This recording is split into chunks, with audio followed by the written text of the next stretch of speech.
Bienvenue sur Africa 24. Dans cette nouvelle édition du Non-Stop Info, voici les titres de l'actualité.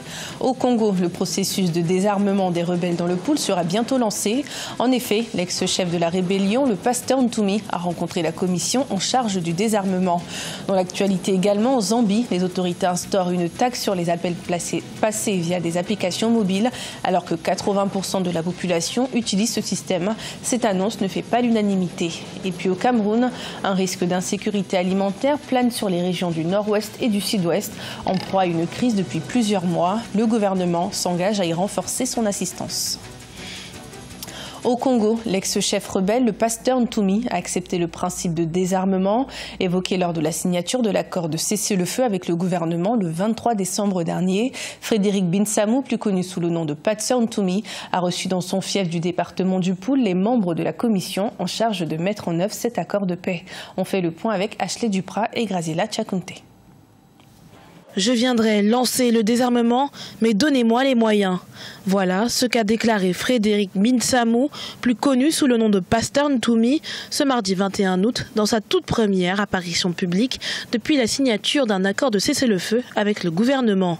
L'ancien chef rebelle, qui a rencontré la commission en charge de l'opération de ramassage d'armes, pose néanmoins quelques préalables. Aujourd'hui, nous arrivons à l'aboutissement. C'est le point de départ et le point d'ancrage pour la reconstruction d'un véritable état de droit chez nous. C'est la base.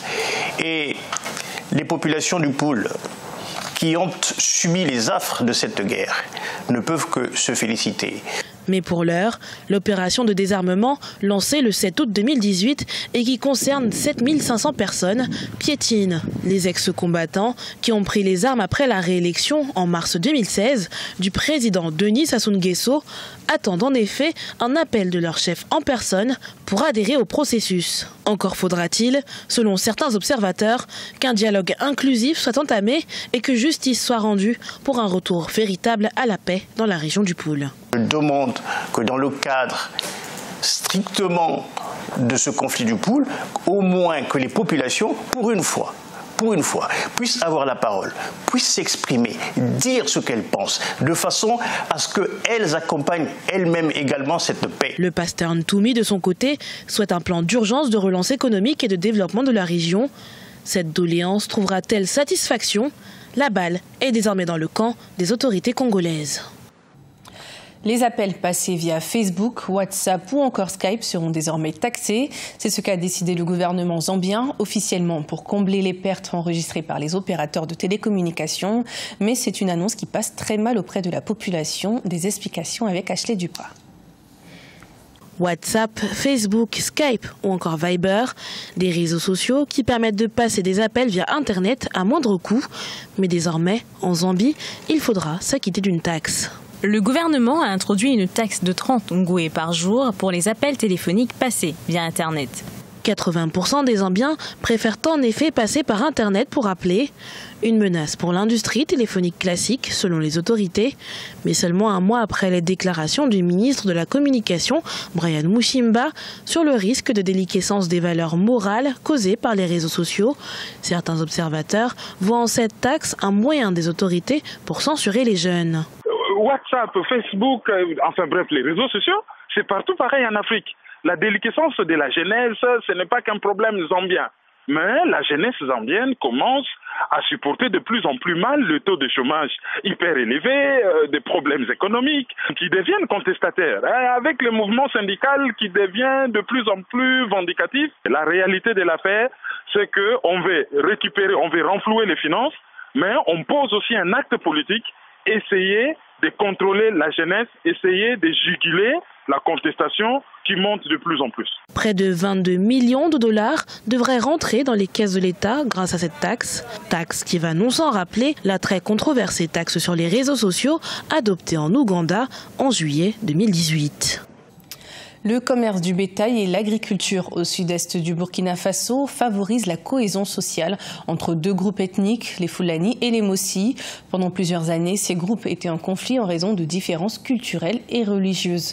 Des précisions avec Aïssatou Bari. À Kaïbo, une communauté rurale du sud-est du Burkina Faso a créé une organisation d'élevage du nom de Alawoun pour se soutenir mutuellement dans leurs affaires. Cette organisation a réuni deux communautés, les Fulani et les Moussi, qui, pendant des années, ne pouvaient pas interagir dans le travail à raison de différences culturelles et religieuses. Parce que lors d'une réunion, vous allez voir, les Moussi sont là, et puis les Peuls sont de l'autre côté, et puis les femmes sont à l'écart. Maintenant, grâce au projet, avec les différentes formations qu'ils ont bénéficié, c'est-à-dire la formation sur la vie associative et autres, ça a créé une cohésion parfaite. Donc vous verrez, quand ils sont en train de tenir une réunion, les Moussi et puis les Peuls sont mélangés ensemble, ainsi que les femmes.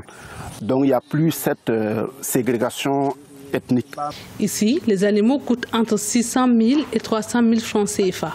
Autrefois, une activité réservée aux hommes, la vente et l'élevage de bétail attirent de plus en plus de femmes. C'est le cas de Diallo Salimata, dont le troupeau a doublé, passant de 20 à 70 vaches saines en l'espace de 2 ans.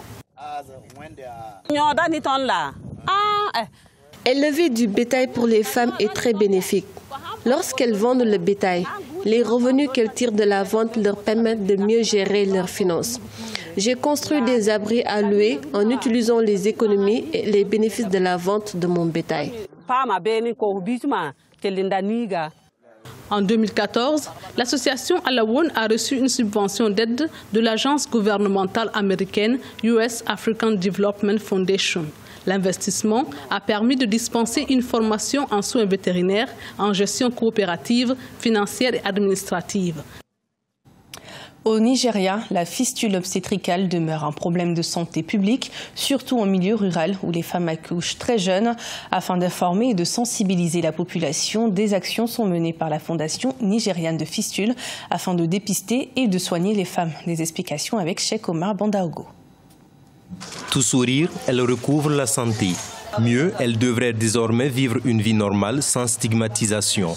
À 19 ans, cette jeune femme nigériane vient d'être guérie de la fistule obstétricale après 3 ans de souffrance. Elle a été prise en charge dans le cadre d'une campagne lancée par le Fonds des Nations Unies pour la population en collaboration avec la Fondation nigériane de fistule dans la ville de Maïdougouri pour tenter de mettre fin aux fistules. Nous devons tout d'abord mettre la main sur elles, parce que lorsque les filles tombent enceintes avant l'âge de 18 ans, que ce soit dans le mariage ou en dehors du mariage, il y a une tendance accrue qu'elles puissent avoir un accouchement à terme dépassé. 154 femmes ont été enregistrées pour être traitées.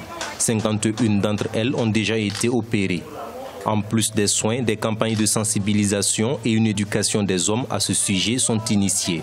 Nous travaillons au niveau communautaire en formant des mobilisateurs capables d'éduquer les femmes à comprendre l'importance de la préparation avant la naissance, à comprendre l'importance de l'accouchement dans un hôpital et éduquer les hommes pour qu'ils soutiennent leurs femmes pendant la grossesse et l'accouchement. On estime à plus de 2 millions le nombre de jeunes femmes qui vivent avec une fistule obstétricale non soignée à travers le monde. Ce sont entre 50 000 et 100 000 nouveaux cas qui sont recensés chaque année. Et le plus grand nombre de ces cas est recensé dans l'espace CEDEAO. L'insécurité alimentaire pourrait s'installer dans les zones en crise au Cameroun. La situation dans le nord-ouest et le sud-ouest en proie à de fortes tensions est susceptible de conduire à une crise alimentaire qui pourrait toucher près de 400 000 personnes d'ici 2019. On fait le point avec Corinne Kamseux.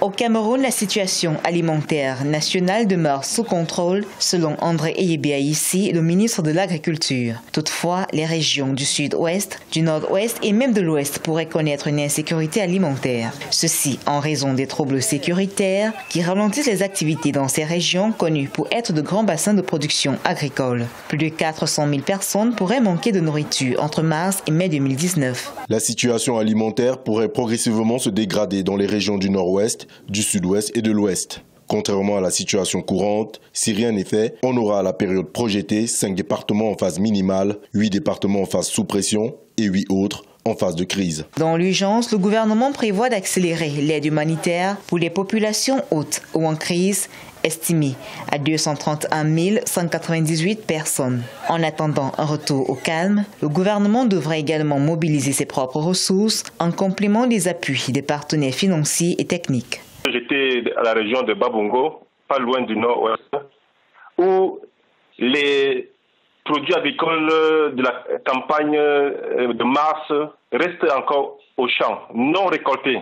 À cause de cette insécurité et les routes qui sont complètement barricadées et la crainte des enlèvements font que les producteurs sont incapables d'aller récolter les produits agricoles au champ. Les revendications corporatistes d'octobre 2016 ont muté en violence sécessionniste à partir d'octobre 2017. Depuis, plus de 200 000 personnes ont dû fuir vers d'autres villes et au Nigeria voisin, abandonnant leurs plantations et autres activités. Le plan humanitaire d'urgence, initié par le gouvernement camerounais en juin 2018, envisage entre autres d'œuvrer au retour et au recasement de ces personnes vulnérables. Ce journal a été préparé par l'ensemble de la rédaction. Merci de votre fidélité. Retrouverez dans un instant une nouvelle édition de l'information sur Africa 24.